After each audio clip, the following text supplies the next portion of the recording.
Operation बुनियाद मरसूस भारत का गरूर जमी बोझ। पाक फौज ने पाकिस्तान के खिलाफ इस्तेमाल होने वाले 26 भारतीय फौजी अहदाफ को कामयाबी से निशाना बनाया।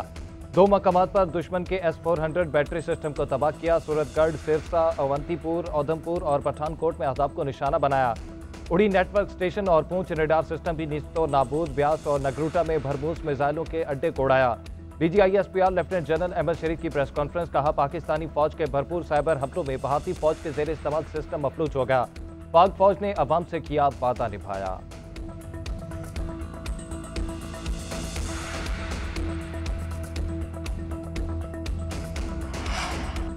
पाकिस्तान ने सीज फायर की दरख्वास्त नहीं की, यह भारत की ख्वाहिश थी। हमारी खुद मुख्तारी पर दोबारा हमला हुआ तो भरपूर जवाब दिया जाएगा। तर्जुमान पाक फौज का दुश्मन को एक बार फिर दो टोक पैगाम। कहा, हमारे पास मज़ीद टेक्नोलॉजी मौजूद है, मुस्तकबिल में भी सरप्राइज देते रहेंगे। कोई भारतीय पायलट हमारी तहवील में नहीं। कश्मीर बैनुल अक़वामी मसला है, भारत इसकी हैसियत बदल कर अंदरूनी मसला ना बनाए। पाकिस्तान में होने वाली दहशतगर्दी में भारत मुलव्विस है। 2 एटमी ताकतों के दरमियान जंग 1.6 अरब लोगों के लिए तबाहकुन होगी। तर्जुमान पाक फौज मादरे वतन के दिफा के लिए हुकूमत और तमाम सियासी जमातों के भी मशकूर।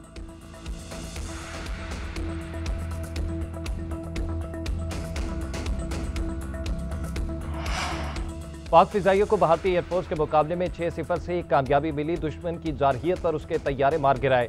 Air vice marshal Aurangzeb Ahmed की न्यूज ब्रीफिंग। कहा, पाकिस्तान ने तमाम भारतीय ड्रोन्स और बगैर पायलट तैयारों का बरवक्त पता लगाया। 1971 के बाद पहली बार पाक फिजाइया को सरहद पार करना पड़ी। पाक फिजाइया ने फिजा में अपनी ऑपरेशनल सलाहियतों का इस्तेमाल किया। ड्रोन्स को जैम करके डेटा फराहमी की तकसीम को रोका। सॉफ्ट और हार्ड किल पॉलिसी अपनाई। हार्ड किल सिर्फ उन इलाकों में किया गया जहां शहरी मौजूद थे।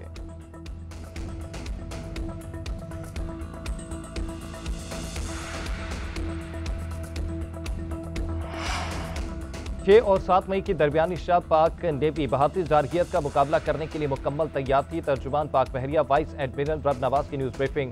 कहा, कशीदा हालात के दौरान भी तमाम बंदरगाहों को ऑपरेशनल रखा। दौरान जंग भारतीय नेवी की सरगर्मियों पर कड़ी नजर थी। हमारी तैयारी देखकर दुश्मन को आगे बढ़ने की हिम्मत न हुई।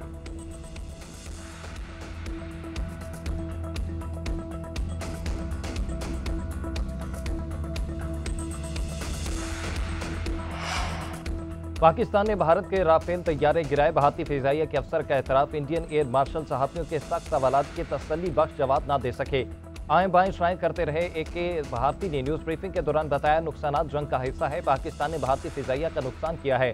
राफेल गिराया है या नहीं ये बता दूं तो फायदा पाकिस्तान को होगा। हमारे पायलट घरों को सही सलामत पहुंच गए हैं, लेकिन तैयारों के बारे में कुछ ना बोले।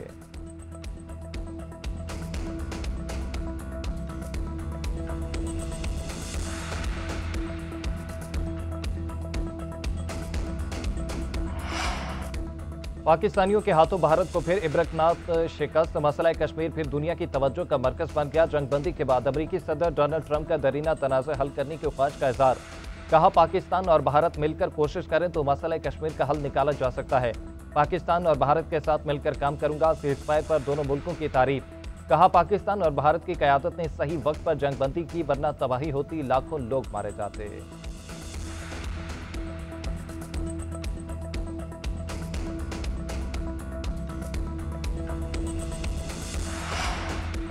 जनूबी एशिया में अमन के अमरीकी सदर की पेशकश खुशाइंद डोनाल्ड ट्रंप की सूरत में पाकिस्तान को बेहतरीन शराकतदार मिल गया। वज़ीर आज़म शहबाज शरीफ का खैर मकदम। कहा, अशरों से पाकिस्तान और अमरीका एक दूसरे के हलीफ हैं। दोनों मुल्कों ने बाहमी मफादात के तहफ़्फ़ुज़ और आलमी अमन के लिए मिलकर काम किया। सदर ट्रंप स्ट्रेटेजिक पार्टनरशिप को दोबारा मुतहर्रिक कर सकते हैं।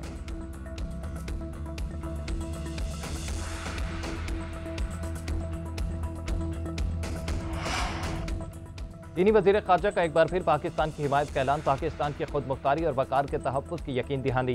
नायब वज़ीर आज़म इसहाक़ डार से चीनी वज़ीर ख़ारजा का टेलीफोनिक रब्ता। इसहाक़ डार ने पाक भारत तनाज़े की सूरत हाल से आगाह किया। चीनी वज़ीर ख़ारजा ने कहा कि दोनों ममालिक को यकीनी बनाना होगा कि दोबारा तनाज़ा न हो। इसहाक़ डार बोले, पाकिस्तान अपनी सालमियत की खिलाफवर्जी पर भरपूर रद्द-ए-अमल देगा। चीनी वज़ीर ख़ारजा का भारतीय कौमी सलामती के मुशीर अजय डोवल को भी फ़ोन पाक भारत मुज़ाकरात की अहमियत को उजागर किया।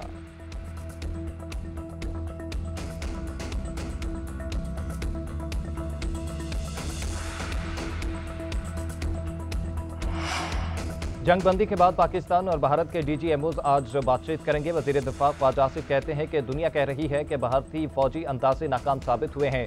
नई दिल्ली शायद पाकिस्तान से इस जवाब की तवक्को नहीं कर रहा था। भारत को जो खुशफहमी थी वो इस पर जरूर नजरसानी करेगा।